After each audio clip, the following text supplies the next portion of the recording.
my experience has been that it's better to know the people you're covering and understand who they are than to not know these people at all.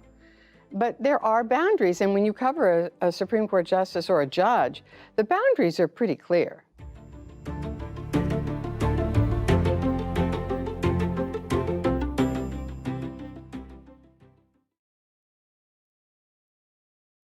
Good afternoon and welcome to the Capehart podcast on Washington Post Live. I am Jonathan Capehart, Associate Editor, The Washington Post. A new season of the Supreme Court is upon us. There's a new justice. And since the Dobbs decision that overturned Roe v. Wade, questions about the legitimacy of the High Court. Who better to talk to about all of this and her new book, Dinners with Ruth, than legal affairs correspondent for National Public Radio, the legendary Nina Totenberg. Nina, welcome to Capehart on Washington Post Live. Hi. Hello. All right. We're going to dive into the book at the same time as we dive into the big issue, and that's abortion and the Roe decision. Because you write in Dinners with Ruth that the late Justice Ruth Bader Ginsburg was wary, if not critical, of Roe's argument. Rather than simply a matter of personal privacy, you write that Justice Ginsburg viewed abortion as a matter of freedom, which is rooted in the 14th Amendment's Equal Protection Clause. Explain her thinking on this a little further. Well, she always thought that there was a better argument in addition to privacy. And that argument was the liberty talked about in the 14th Amendment guarantee to equal protection of the law, and that liberty includes having jurisdiction over one's personal body. That should be a woman's prerogative to decide in terms of her own liberty. And that was what she always thought was a better argument. And she actually made that argument in an abortion case she took to the Supreme Court on behalf of a woman, when she was an advocate, on behalf of a woman who didn't want to have an abortion when the military required her to have one or be discharged. And that case went to the Supreme Court the same year as Roe, but the government caved and changed its rule. And therefore, there was no case left. And she always thought that that was an enormous missed opportunity to, among other things, show that this is an argument that goes both ways, the choice to have a child or not have a child. Mm-hmm. So then what would she have made of the Dobbs decision that overturned Roe? Well, I think it's pretty clear that she would have strongly disagreed. She would have been appalled by the leak, and she would have thought it was a real kick at the court itself and its integrity that such a leak could occur. But even when she testified during her confirmation hearing, she was very clear about her views on Roe at that time too. Could we talk more about the leak? So much has happened in the news. Can you believe I forgot about the leak of the Alito draft opinion? It's incredible. What a world we live in, huh? But how here today, gone tomorrow. Right. But Nina, how corrosive on the culture of the court, and in particular, the relationships between the justices, was that leak? I think it was bad. And it was, I think those of us who cover the court have come to some sort of pretty much of a consensus view that it most likely was leaked by a conservative of some sort who was hoping to freeze the vote at the essentially 5-4 vote in some ways and prevent the Chief Justice, who had a middle ground, from persuading Justice Kavanaugh to join him. And if that was the case, it served its purpose. And it didn't budge. In fact, I thought it was really quite remarkable that a draft opinion that came out in February, that was drafted in February, it didn't change almost any word by the time it came out in June. That's, to my understanding, almost unheard of. Yeah, it's extraordinary. And I want to talk to you more about Chief Justice Roberts in a little bit. But I'm just wondering, you've been covering the court since the 1970s. I'm wondering if you ever expected to see the overturning of Roe v. Wade, just given how you know the court works. Well, it was possible earlier, I think it was possible in the 80s. Um, when Justice O'Connor was on the court and Justice Kennedy came to be on the court. I think it was possible. And I thought it was possible at the time. But in the end, it turned out that the court, writ large, thought it was more important to preserve precedent and to stick with something that the court had a right that the court had said women had and not undo a right. I think nobody can recall a time when the court declared a constitutional fundamental right and then undid it. And that was sort of the view of the majority. All right, let's talk more about Justice Ginsburg in particular. In the run-up to our conversation, we received a lot of audience questions about Justice Ginsburg's decision not to retire. Her dying wish was, quote, that I will not be replaced until a new president is installed. But after her death, then President Donald Trump replaced her with the very conservative now Justice Amy Coney Barrett. Do you think she would have chosen to retire while President Obama was in office had she known the future impact of her decision to stay on the bench? Well, this would have given her something that not even a great Supreme Court justice has, 2020 hindsight. And, at the time, she was at the top of her game. She was not sick. She was the senior liberal member of the court, so she assigned some opinions and wrote some important ones. And I think she also knew at the time, we never discussed this other than on stage. So everything that I'm saying right now is inference. She certainly knew the filibuster was still firmly in place. And I think she thought she would say in public, who better than I? I think she thought that with the filibuster still in place, it was likely that nobody she considered to be a genuine successor to her legacy could get confirmed. And that she hoped very much to have the first woman president name her successor. And of course, to some extent, that was a gamble, and she lost. hmm And for point of clarification, the filibuster on Supreme Court nominations was in place when she was saying that, which was blown Mhm. up by then Senate Majority Leader Mitch McConnell to get through a bunch of Supreme Court justices for President Trump. So, Nina, how did you and Justice Ginsburg first meet? How did you become so close? Well, we met when I was first assigned to cover the court when I was a very young reporter in my early 20s, and I didn't understand a brief that she had filed, and turned out it was her first brief in front of the Supreme Court. And I called her up, and she gave me an hour of her time explaining to me, and in essence, it boiled down to this: the 14th Amendment guarantees equal protection of the law for all persons, and women are persons, and therefore should be covered under the 14th Amendment. And that was the first, and that ended up being the case in which the Supreme Court, for the first time, actually said that in any sense. Holy smokes! And in that meeting that you had with her, as she's explaining this brief to you, what was she like? Well, it was a telephone call, so I couldn't Oh, see telephone her. call.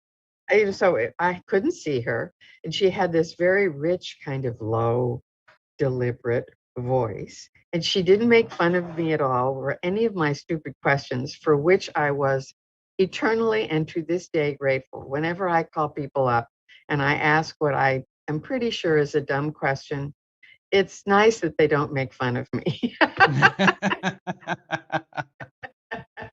Well, as a fellow journalist, I hear you on that. It is a blessing when they don't make fun of you, at least to your face. So then, how did your relationship change, Nina, with Justice Ginsburg over the years as she went from the Federal Appeals Court to the Supreme Court? Well, when I first knew her and met her, she was in New York. And so I called her quite frequently about legal questions. She taught me some of the finer points of law that I needed to know. And lots of other people did too, and I'm very grateful to them forever.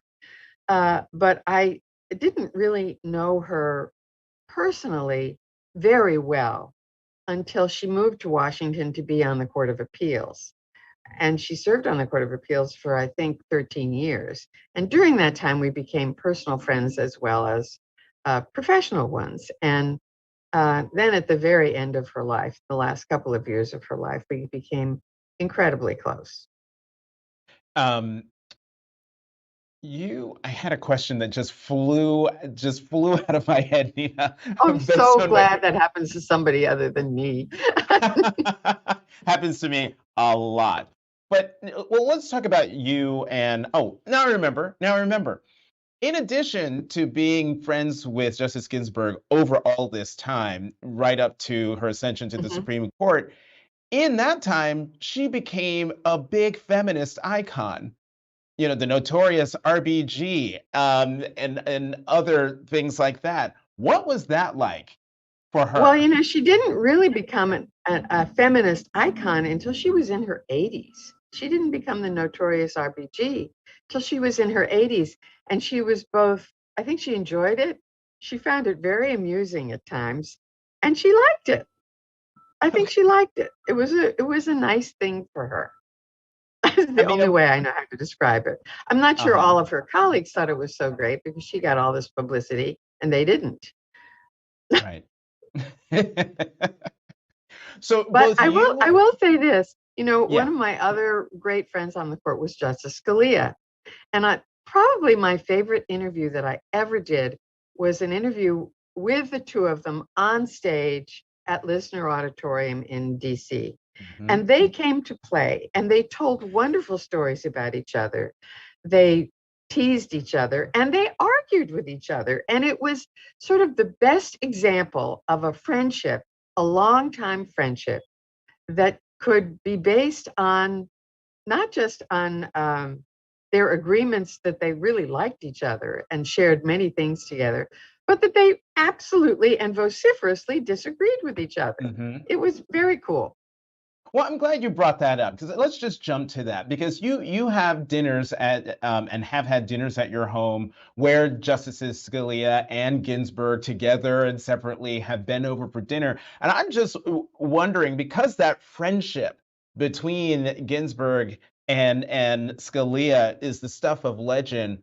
What made these polar political opposites such close friends? Well, first of all, only lawyers will understand this.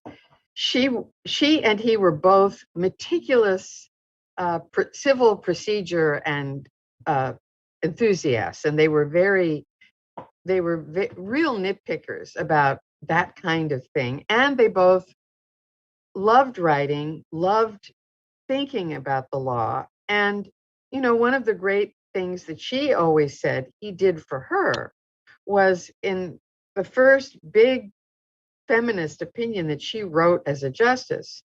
Um, he was the lone dissenter in that case, which involved VMI and whether women could attend VMI. Um, and he brought her the rough draft of his dissent, and he dropped it on her desk, and he said, "Ruth, I'm bringing this to you, so you'll be able to address some of my points in your opinion." And she said it absolutely ruined her weekend, but it made her opinion so much better. And I thought that was a great example of um, their friendship. But she loved him, among other things, because he made her laugh, and he made almost everybody laugh. And I think it's fair to say that his death actually was an enormous blow to the court because he had such joie de vivre that um, that is now missing. It's a much Mm. grayer place without him. Hmm. Hmm. I want to ask you about misogyny because you and Justice Ginsburg were both succeeding professionally, despite rampant misogyny and sexism. Did the two of you ever talk about it and commiserate over your version of misogyny that you were dealing with in your respective workplaces? Yeah, I think we did. We didn't consciously do it, but it inevitably came up, as it came up with my colleagues, Linda Wertheimer and Cokie Roberts and others, who, women of our age, certainly just experienced that. We almost always were the only woman where we worked. At least I was until I got to NPR, and and as I write in the book, I think Ruth and I both, for a very long time, and other women, felt like we were, I didn't actually think of it as misogyny or even harassment.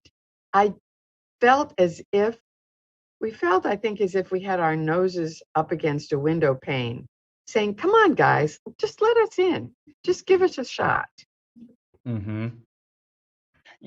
Speaking of those dinners that you've had with Justices Scalia and Ginsburg, you had a lot of dinners with Justice Ginsburg during the pandemic, and this is while her health was deteriorating. Your husband, who's a surgeon and has one of the best surgeon stories I've ever heard. You may recall that dinner, but he gave medical advice to Justice Ginsburg.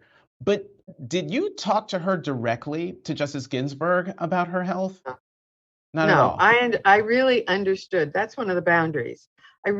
First of all, my husband is a HIPAA Nazi. He would never tell me. I've had countless friends who talked to them about their health issues. And a year later, when I found out that so and so had been treated for cancer or whatever, I'd say to him, David, did you know that so and so had cancer all last year and was being treated? And he'd say, yeah.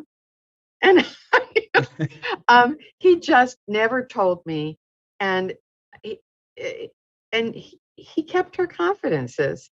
And I knew enough not to try to barge into that would have been a violation of her privacy and his professionalism. Hmm. Speaking of boundaries, during this time of the justices' deteriorating health, I mean, you wrote, "For the next 18 months, I chose friendship. It was the best choice I ever made." What exactly was the choice you were making here? That I that was that was when when I learned, like every other member of the press corps, because my husband hadn't told me, that she had lung cancer and she was being operated on for lung cancer. And it's, I tell the story in the book of how the next night I was waiting to do a TV hit after I'd written about it all day long. And I'm having dinner with my husband and at a restaurant, and the phone rings. My cell phone rings, and it's Ruth. And she says, Nina, I'm sitting here in the ICU. She had a chest tube in, my husband told me. And I'm having a wonderful consomme, better than I had any right to expect. And I'm just calling you to tell you why I forbid David to tell you anything about what was going on with me, because I didn't want you to be trapped between your friendship for me and your obligations as a journalist. So she understood, and I understood. But I also understood that I'm an observer. Um, I miss things sometimes, but I did see her more often than other people at that point because she was coming to our house for dinner Hmm. almost every Saturday night. And I would worry about her terribly. And I knew that it was tricky, to say the least. I didn't, for a very long time, I thought she could beat it once again. This was her third bout with cancer. But eventually, not that long before she died, um, the court put out a statement saying that she was also had had radiation treatments for a recurrence of her pancreatic cancer. And I think all of us at that point at the court knew that she was likely not going to live that much longer. And she still was ferocious in her determination. And I couldn't really, all I wanted to do was be a friend to her. And I can't honestly say that I really thought she was close to death until she really was close to death. The last time I saw her, which was probably about a few days or a week before she died, and she was terribly thin, and she kept falling asleep at the table. And I thought, we really don't have a lot more time. You know, I'm listening to you tell that story, and here in Washington, but also in our careers and the beats that we cover and the circles that we navigate, it's it's almost impossible not to have friendships with some of these folks. And I'm just wondering, in that time, I mean, you have to go into work, you've got to cover the beat. But how did it make you feel to like go into the court, go into the office, knowing that a person you're going to have to report on in her final days, final moments, is someone who is close to you, a friend? Well, we weren't back at work yet. Oh, That right. I was keep months. forgetting about the pandemic. That's right. Yeah, we weren't back at work. And so, um, we didn't go back to work really, I guess, until the new term of 2021, 20, whenever. But she died Yeah. by then. Hmm. She was gone by then. I Hmm. never saw her back on the bench. Mm. Well, I bring that up because Bob Steele, who's formerly an ethics scholar at the Poynter Institute and architect of NPR's ethics policy, he writes, quote, "The obligation of journalists is to have the public as their primary loyalty and to not let that loyalty be undermined by relationships with those that you are covering." And I was just wondering, for folks who are listening and wondering, did you put your loyalty to Justice Ginsburg ahead of your listeners? No, mm-mm. I didn't know anything. Uh, I would say that this was, if you cover the Supreme Court, when a justice is not doing well, but you don't know enough to go on the air and say, this person is dying. So those of us who covered the court for the year that Chief Justice Rehnquist had thyroid cancer and was still Chief Justice and presiding over the court with a tracheostomy in, we could see that he was failing. But you can't go public and say this guy is going to die soon. I mean, you don't know. You have no basis for knowing that. Everybody knew he was sick. We wrote about the fact that he was sick. He was on television swearing in a new president with a tracheostomy. The world could see he was sick, but nobody says, and he's dying. Right, because our I mean, profession would require. that this kind of sort of ethical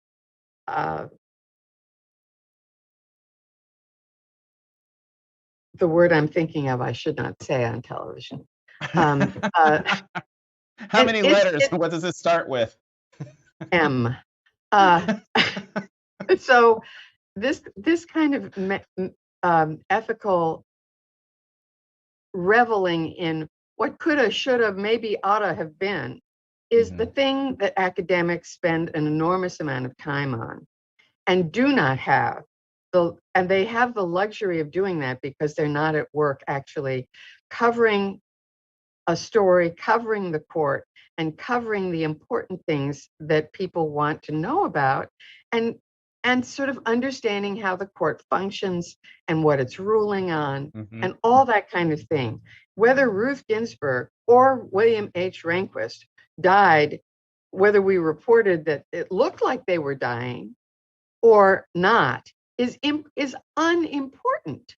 Everybody knew that she had cancer, for Mm-hmm. Christ's sake. Everybody knew he had a tracheostomy in.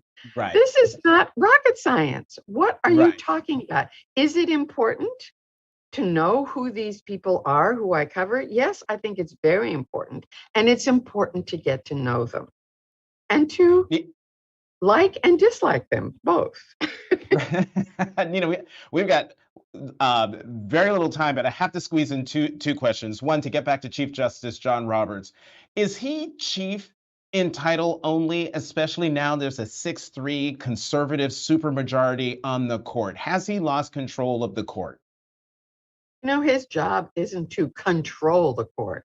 It is his job, if he can, to get the court to reach a broad consensus. That's a little difficult when you don't have a center on the court anymore. And you have a 6-3 conservative majority.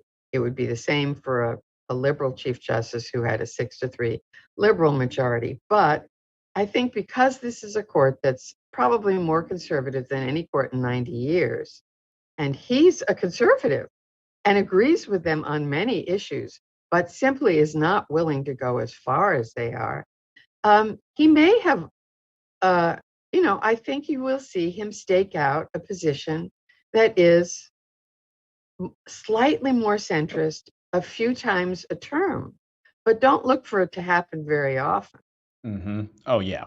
Oh, yeah. And Nina, the last question, I got to ask you this because I'm sure folks are wondering, does the court deserve the public's trust and confidence when a justice's spouse presses lawmakers to overturn the results of a presidential election, as Justice Thomas's wife did? Well, I guess the question is not whether she has the right to do it, but whether he has the right to continue to rule in cases in which she was very active. And I think that for the first time ever, there seems to be some consensus among legal ethicists that Justice Thomas perhaps should have recused himself from a couple of cases. But more than that, I think you can't really say. We still have a couple minutes left. Let me put up this audience question from Robert Manning from the nation of Oman, Nina. Yes. Did RBG envision a structural reform of the Supreme Court, like term limits, timing of Senate confirmation votes before presidential elections, or adding to the total number of justices? Real fast. She always said that she thought if you were going to if you were going to make it a term limit, you would have to have a constitutional amendment, and that would be very unlikely to pass. She also opposed the idea of adding justices, and I don't think anybody ever envisioned some sort of a law that said you couldn't add justices or nominate justices to the court in a certain time frame before an election. So I never asked her about that in public or private. It never occurred to me. Nina Totenberg, legal affairs correspondent for National Public Radio and author of Dinners with Ruth. Nina, thank you so much for coming to Capehart on Washington Post Live. Thank you, Capehart, for having me. And as always, thank you for joining us. To check out what interviews we have coming up, go to WashingtonPostLive.com. Once again, I'm Jonathan Capehart, associate editor at the Washington Post. Thank you for watching Capehart on Washington Post Live.